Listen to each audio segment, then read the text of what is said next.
साली आधी घरवाली। सिमरन की छोटी बहन विभा माँ के होते हुए भी सिमरन के ही पीछे लगी रहती थी। सिमरन, आ गई हो तो इसे खाना खिला दो। बोल रही है तुम जब तक नहीं खाओगी ये भी नहीं खाएगी। क्या है विभा, तुम खा लिया करो ना, मुझे ऑफिस से आने में देर हो जाती है।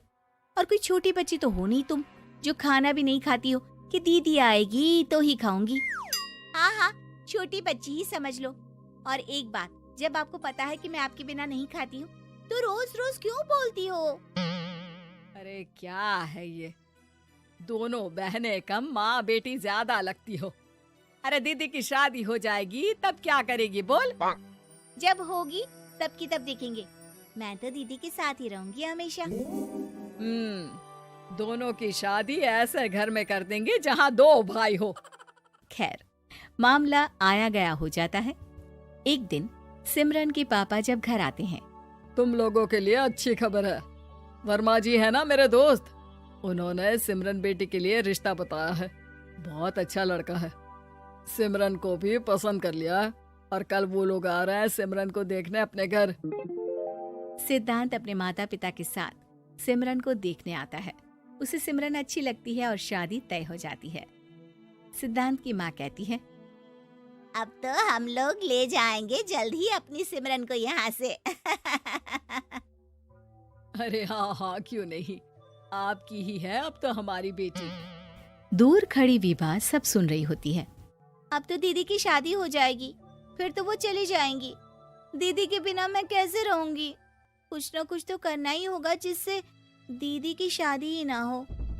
सभी के जाने के बाद क्या शादी के बाद दीदी हम लोगों के साथ नहीं रहेंगी? अरे नहीं तो फिर क्यों रहेगी, शादी हो जाएगी तो अपने घर चली जाएगी ना। तो मैं भी जाऊंगी उनके साथ, मेरा भी सामान पैक कर देना। अरे कैसे बात कर रही हो विभा, दीदी के ससुराल छोटी बहन नहीं जाती। हाँ, कभी कभी जाकर मिलाना और रोज फोन पर भी बात कर लेना, ठीक है? नहीं पापा, आप तो जानते हैं मैं दीदी के बिना खाना भी नहीं खाती, ना ही मुझे उनके बिना नींद आती है। सिमरन बहन की बात सुनकर इमोशनल हो जाती है। अगले दिन से विभा खाना खाना छोड़ देती है। लोगों के लाख समझाने के बाद भी विभा ना खाती है ना ही सोती है। अंत में हार मानकर सिमरन सिद्धांत से मिलती है। सिद्धांत, मेरे मम्मी पापा ने बचपन से ही विभा और मुझे साथ रखा। वो मुझसे बहुत जुड़ी है। मुझे उसकी टेंशन रहेगी शादी के बाद, क्योंकि वो मेरे बिना नहीं रह सकती है। अरे ये तो छोटी सी बात है, वो हम लोगों के साथ हमारे घर में रह सकती है। जब उसकी अकल आ जाएगी या वो समझ जाएगी कि तुम्हारा घर वो नहीं बल्कि ये है, तो हम उसे घर छोड़ आएंगे, ठीक है? सिमरन खुश हो जाती है क्योंकि वो यही चाहती थी। वो माँ पिता से बात कर लेती है। अरे कैसी बात कर रही हो सिमरन, भला बेटी के ससुराल में हम छोटी बहन को कैसे भेज दे? जमाना क्या कहेगा? अरे तू पागल हो गया है, मना कर दे। इस शादी में इन लोगों का तो ये चलता ही रहेगा। कभी बहन यहाँ आ रही है, कभी वो बहन के पास जा रही है। अरे शादी हो रही है, कोई मजाक थोड़ी ना हो रहा है ना बाबा ना। माँ कैसी बात कर रही हो? सिमरन से मैं जुड़ाव महसूस कर रहा हूँ और इतनी सी बात के लिए इतनी अच्छी लड़की को कैसे छोड़ सकता हूँ? सिद्धांत की भी जिद होती है कि वो सिर्फ सिमरन से ही शादी करेगा, और होता भी वैसा ही है। सिद्धांत और सिमरन की शादी हो जाती है और दहेज में आ जाती है विभा। शादी के बाद बुआ सास कहती है, अरे माँ ना, साली आधी घर वाली होती है, लेकिन ये क्या, तुम तो उसे घर ही ले आए। तभी चाची कहती है, सिद्धांत को तो हम लोगों ने सीधा समझा था, लेकिन सबसे तेज तो यही निकला। अरे देखो कैसे दहेज तो नहीं लिया, लेकिन साली पर कब्जा कर लिया। सिद्धांत ने इस और तो सोचा ही नहीं था, लोग उन लोगों के बारे में ऐसी भी बात करेंगे। वो वहाँ से चला जाता है और चुपचाप अपने कमरे में लेट जाता है। क्या हुआ सिद्धांत, तुम अचानक से परेशान हो गए, कोई बात है क्या? अरे नहीं नहीं, वो थक गया था ना, शादी की सारी तैयारी और रस्मों के बीच, सोच रहा हूँ थोड़ा आराम कर लूं। हाँ ठीक है, आप लेट जाइए, मैं विभा का बेड लगा देती हूँ जमीन पर। क्या? वो यहाँ सोएगी? हाँ, बताया तो था कि उसे नींद नहीं आती मेरे बिना। तो तुम आराम से लेटो ऊपर, हम लोग नीचे बिछा लेते हैं। अरे नहीं नहीं, तुम दोनों आराम से लेटो ऊपर, मैं माँ पापा के रूम में जा रहा हूँ। सिद्धांत वहाँ से दूसरे कमरे में चला जाता है, जहाँ सिद्धांत के पिता उससे कहते हैं, क्या बात है बेटा, तू उस कमरे में क्यों नहीं सो रहा? बहू से लड़ाई हो गई है क्या शादी के पहले दिन ही?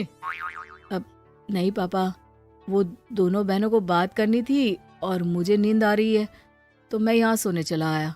अगले दिन सिद्धांत तैयार होकर ऑफिस जाता है। ऑफिस में लंच के वक्त दोस्त कहता है, क्या बात है सिद्धांत, इतना सारा खाना एक ही दिन में? हाँ यार, वो सिमरन को खाना बनाने का शौक है तो उसी ने बनाया है। यार हम लोगों की तो सिर्फ एक ही बीवी है, इसकी तो दो है ना। सिद्धांत को गुस्सा आ जाता है। कैसी बात कर रहा है तू? अरे तू तो भाग्यशाली है जो बीवी के साथ साथ साली भी आ गई। अरे साली लोगों की तो आधी घरवाली होती है, तुझे तो पूरी की पूरी मिल गई। सिद्धांत का पारा अब 7वें आसमान में पहुंच जाता है। वो खड़ा होकर उस लड़के से लड़ने लगता है। हाँ, मेरी शादी में मेरी बीवी के साथ मेरी साली भी आई है, ये सच है, लेकिन सिर्फ कुछ समय के लिए, क्योंकि उसने सिमरन को बचपन से ही माँ की तरह देखा और यूं अचानक वो सिमरन से अलग नहीं रह सकती थी। इसलिए सोचो, अगर मेरी बीवी उसके लिए माँ का स्थान रखती है तो मेरा दर्जा क्या हुआ? तभी वहाँ बॉस आ जाता है। माफ करना सिद्धांत, यहाँ इस मेंटल लेवल के लोग हैं, जरूरी नहीं साली सिर्फ आधी घरवाली ही हो, कभी वो छोटी बहन तो कभी बेटी भी होती है। वेल डन सिद्धांत। सिद्धांत को अब ऑफिस में कोई कुछ नहीं कहता, लेकिन आस पड़ोस का वो तो वही हाल रहता है। सिद्धांत ऑफिस से घर की ओर आ रहा होता है कि रास्ते में उसे अपनी कॉलोनी का दोस्त मिल जाता है। क्या बात है, चेहरे की चमक बता रही है, शादी से बड़ा खुश है तू, क्यों? हाँ यार, अच्छी लड़की और अच्छा परिवार मिलना कहाँ होता है जल्दी आजकल। यार हमें भी दिला देना ऐसा परिवार जहाँ एक के साथ एक फ्री की स्कीम चल रही हो। सिद्धांत को फिर गुस्सा आ जाता है।